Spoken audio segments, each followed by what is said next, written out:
এই সিজনে UEFA champions লিগের প্রথম ম্যাচ খেলতে নামতেছে বার্সেলোনা। ম্যাচটা আর কিছু সময় পরেই স্টার্ট হবে। তো এই সিজনে প্রথম ম্যাচ নিউক্যাসলের এগেইনস্টে, এবং বার্সার জন্য এটা এওয়ে ম্যাচ, অর্থাৎ নিউক্যাসলের হোম গ্রাউন্ডে ম্যাচটা অনুষ্ঠিত হতে যাচ্ছে বাংলাদেশ সময় আজ রাত 1টায়। তো বার্সা এর যে শুরুর একাদশটা আছে, স্টার্টিং 11, সেটা ইতিমধ্যেই পাবলিশ হয়ে গেছে। আমরা সেখানে পেদ্রিকে দেখতে পারতেছি। প্রথমেই যেই প্লেয়ারটাকে নিয়ে বলতে চাই সেটা হচ্ছে পেদ্রি, কারণ পেদ্রির উপরে এই মুহূর্তে অনেক বেশি পরিমাণ দায়িত্ব এসে পড়েছে, সেটা নিঃসন্দেহেই বলা যায়। আমরা যখন প্রেস কনফারেন্স শুনছিলাম, আমরা নিউক্যাসলের যেই কোচ আছেন ওনার বক্তব্য অনুযায়ী কিংবা ওনার কথা অনুযায়ী আমরা দেখছিলাম যে তিনি আলাদাভাবে পেদ্রিকে নিয়ে বলতেছেন। তো আলাদাভাবে পেদ্রিকে নিয়ে বলাটা আহ, মানে উনি পেদ্রিকে কতটুকু পরিমাণ গুরুত্বের সহিত দেখতেছেন সেটা একটা বিষয়। ঠিক তেমনি তিনি পেদ্রিকে নিয়ে যে আলাদাভাবে চিন্তাভাবনা করতেছেন সেটাও সামনে আসতেছে। আমরা যদি লামিনী আমালকে এই ম্যাচে পাইতাম, তাহলে হয়তো পেদ্রি এর থেকে কিছু প্রেশার কমে যাইতো, একই সাথে দায়িত্বও কমতো। কিন্তু লামিনী আমালকে না পাওয়াটা পেদ্রির উপরে যেমন প্রেশার ক্রিয়েট করতেছে, ঠিক তেমনই দায়িত্বের পরিমাণটাও বাড়িয়ে দিতেছে। এবার প্রশ্ন হতে পারে, লামিনী আমাল তো ফ্রন্ট লাইনের একটা প্লেয়ার, কিংবা রাইট উইং, কিংবা ফাইনাল থার্ডের একটা প্লেয়ার। অন্যদিকে পেদ্রি হচ্ছে মিডলের প্লেয়ার। তাহলে এই দুইজনের সংমিশ্রণটা আমি কিভাবে করতেছি, কিংবা একজন না থাকায়, একটা ফাইনাল থার্ডের প্লেয়ার না থাকায় মিডলের প্লেয়ারের উপরে কিভাবে মানে প্রেশার পড়তেছে, কিংবা দায়িত্বের পরিমাণ বেশি হচ্ছে, সেটা একটা প্রশ্ন হতে পারে, কিংবা সেটা একটা পয়েন্ট হতে পারে। তবে আমি আমার পার্সপেক্টিভ থেকে আমি এটা পরিষ্কার করতে চাই। নিউক্যাসলের কোচ যিনি প্রেস কনফারেন্সে কথা বলছিলেন, তিনি কিন্তু স্পেসিফিকভাবে পেদ্রিকে অনেক বেশি পরিমাণ এমফাসাইজ করছিলেন। আমার কাছে মনে হয় যদি লামিনী আমাল স্কোয়াডে থাকতো, সেক্ষেত্রে তিনি লামিনী আমালকে এবং পেদ্রিকে একই সাথে উচ্চারণ করতেন, অথবা দেখা যাইতো যে পেদ্রিকে তিনি উচ্চারণ না করে লামিনী আমালের দিকে ফোকাস করতেছেন। তো লামিনী আমাল না থাকাটা যেমন পেদ্রির জন্য বাড়তি একটা মানে প্রেশার ক্রিয়েট হওয়ার মতো বিষয়, ঠিক তেমনি অন্যদিকে যে নিউক্যাসলের কোচ কথা বলছেন, তিনি শুধু পেদ্রিকে ফোকাস না করে লামিনী আমালকেও ফোকাস করতেন বলে আমার কাছে মনে হচ্ছে।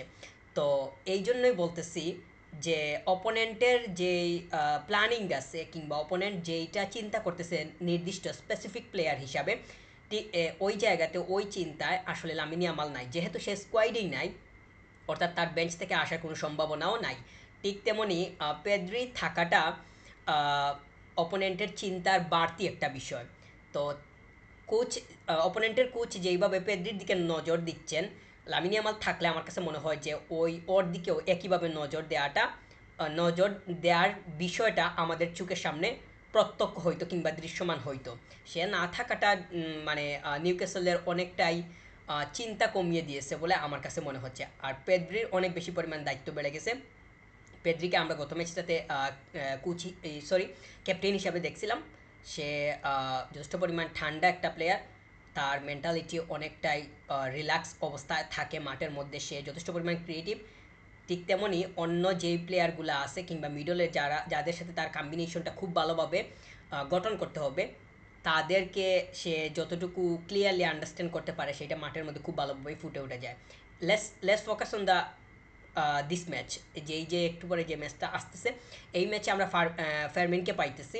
ফারমিন সে মিডলে স্টার্ট করতেছে, ফ্রাঙ্কি ডিয়ং স্টার্ট করতেছে। এই তিনটা প্লেয়ার মিডলে আমরা পাবো, প্রপার তিনটা মিড বলাই যায়। তো এই তিনজনের কম্বিনেশন কতটুকু হয়, আমরা ফ্রাঙ্কি ডিয়ংকে লাস্ট ম্যাচটাতে স্টার্টিংয়ে দেখি নাই।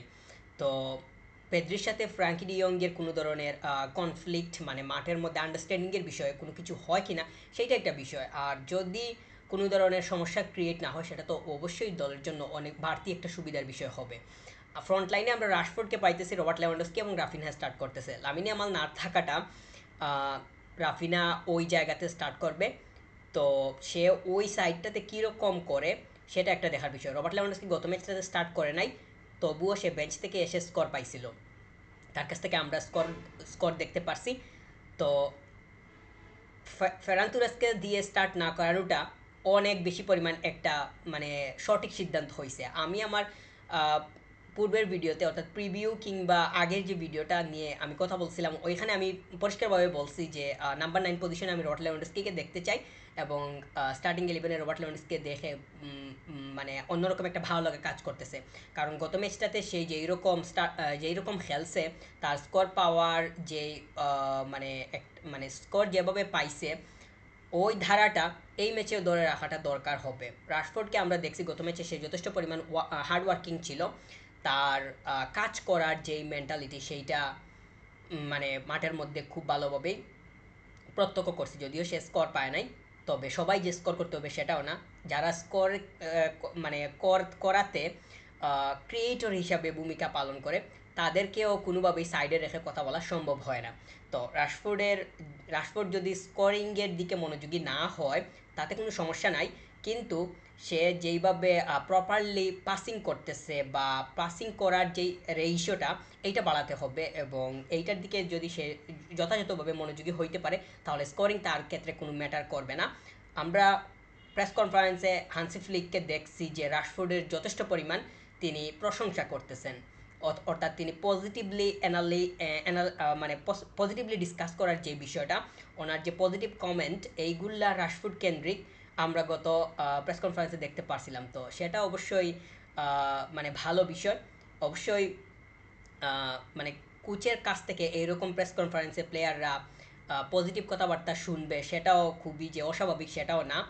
আর রাশফোর্ডের খেলার ধরন কিংবা সে যেইভাবে টিমের সাথে মানিয়ে নিতে চাইতেছে কিংবা তার খেলার যে স্টাইলটা, ওইটা কোচিং স্টাফরাও যথেষ্ট পরিমাণ পছন্দ করতেছে এখন পর্যন্ত, সেটা নিঃসন্দেহেই বলা যায়। আমরা দেখছিলাম খুব ভালোভাবেই যে হ্যান্সি ফ্লিক তিনি রাশফোর্ডকে নিয়ে যথেষ্ট সুন্দরভাবে উপস্থাপনা কিংবা কথা বলছেন। তো রাশফোর্ডের উপরে তিনি ভরসা রাখতেছেন। তাকে যেইভাবে ইনস্ট্রাক্ট করা হইতেছে কিংবা তাকে মাঠের মধ্যে যেভাবে থাকার জন্য পরামর্শ দেওয়া হইতেছে, সেইভাবে থাকতে হবে, এটা হইতেছে তার জন্য অনেক বড় একটা রুলস এবং মানে একটা নিয়ম। এইটা যদি সে প্রপারলি করতে পারে, আমার কাছে মনে হয় যে তার মাঠের মধ্যে থাকার মিনিট পাওয়ার সম্ভাবনা অটোমেটিক্যালি বেড়ে যাবে।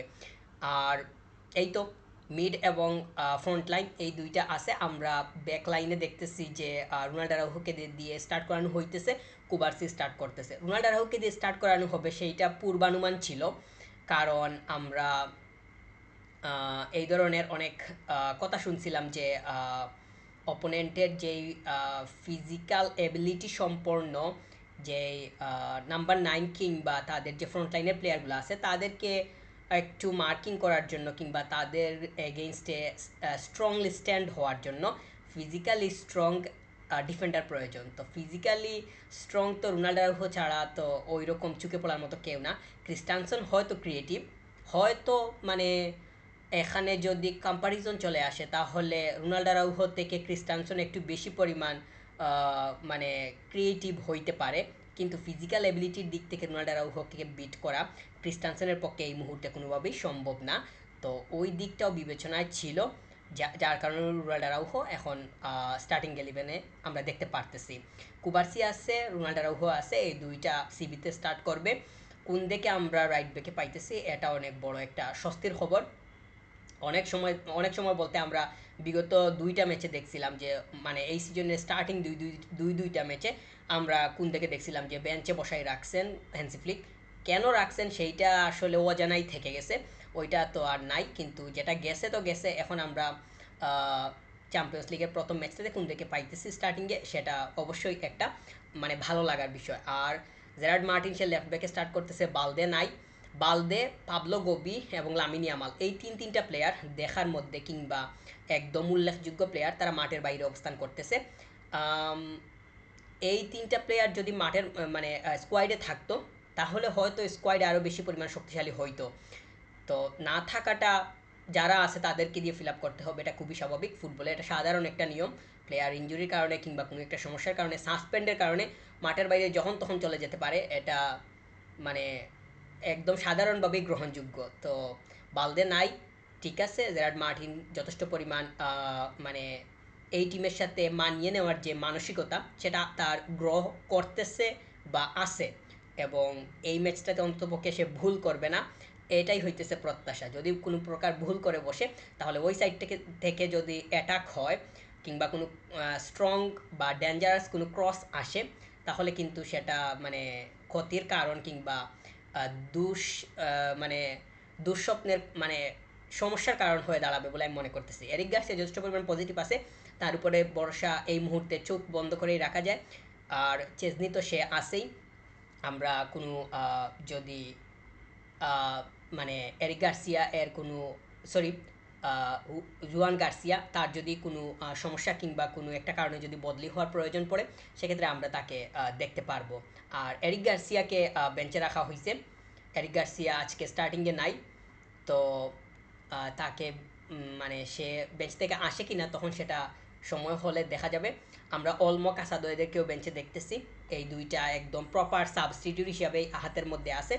যদিও আমরা ফেরান তুরেস তারপর রুনি এদেরকে নিয়েও চিন্তা করতে পারবো, তাছাড়া বার্নালও আছে। বিশেষ করে ফেরান তুরেজ এবং অলমো এই দুইটা প্লেয়ার প্রপার সাবস্টিটিউট হিসাবে কাজ করবে এই ম্যাচটাতে। যদি প্রয়োজন পড়ে বা যখন যেই মোমেন্টামে দরকার হবে হ্যান্সি ফ্লিক হয়তো তাদের দিকে সিদ্ধান্তে যাবেন, তাদেরকে নিয়ে সিদ্ধান্তে যাবেন, সেইটা মানে ধরে নিতে পারি।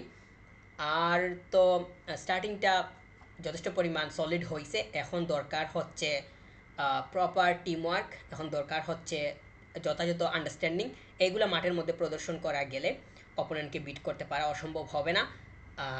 ডমিনেট আমি চাইবো যে শুরু থেকেই যাতে ডমিনেটিংয়ের দিকে, খেলা বিল্ডিংয়ের দিকে মনোযোগী হয়। মানে প্রথমে খেলা বিল্ডিংয়ের দিকে যদি একটু মানে মনোযোগী হয় তাহলে আস্তে আস্তে ডমিনেটিংটা বার্সা করতে পারবে। আর এইটা যদি আয়ত্তে করতে পারে তাহলে হয়তো কন্ট্রোলিংয়ে যাওয়াটা অসম্ভব হবে না। যদিও এটা চ্যাম্পিয়ন্স লিগের ম্যাচ, এখানে আসলে যত সহজে মানে শব্দগুলো উচ্চারণ করতেছি ওইগুলার বাস্তবায়ন মাঠের মধ্যে ঘটানো এত সহজ না। উদাহরণ হিসাবে আমরা আবারও এই যে রিয়াল মাদ্রিদ এবং অলিম্পিক মার্সেইয়ের ম্যাচটা হয়েছে, ওরা কিন্তু মানে ফ্রান্স থেকে আসছিল, এসে স্পেনে রিয়াল মাদ্রিদের মাঠে সান্তিয়াগো বার্নিবেউতে ম্যাচটা খেলছে, তাদের জন্য এও ম্যাচ ছিল। কিন্তু তারা যে এও ম্যাচ খেলতেছে খেলার মধ্যে কিন্তু সেটা ফুটে ওঠে নাই। তারা এমনভাবে খেলছে ম্যাচটা একদম ইকুয়াল ইকুয়াল বানাই ফেলছিল। তো বার্সা যে নিউক্যাসলের মাঠে যাইতেছে, নিউক্যাসলের জন্য হোম ম্যাচ, বার্সার জন্য এও ম্যাচ। বার্সা প্লেয়াররা বা বার্সা হইতেছে ভিজিটর, তো ভিজিটর হইলেও যে মানে এত বেশি পরিমাণ ছাড় দিয়ে কথা বলতে হবে সেটাও না, কিংবা নিউক্যাসল যে নিজেদেরকে একদম মানে অনেক বড় মনে করার কোনো কিছু আছে। মানে তাদের হোম ম্যাচ যেহেতু তারা অনেকটাই অ্যাডভান্টেজ পাওয়ার মতো সম্ভাবনা তৈরি হবে। তাদের ফ্যান্সরা থাকবে, অ্যাটমসফিয়ার তাদের দখলে থাকার সম্ভাবনাই বেশি মনে করতেছি। তবে বার্সাকে টেকনিক্যালি ওইগুলাকে উতরিয়ে যেতে হবে। সর্বোপরি ভালো একটা ম্যাচ দেখবো বার্সার কাছ থেকে এবং যথাযথ টিম ওয়ার্কের দেখা পাবো এই আশা প্রত্যাশা ব্যক্ত করতেছি।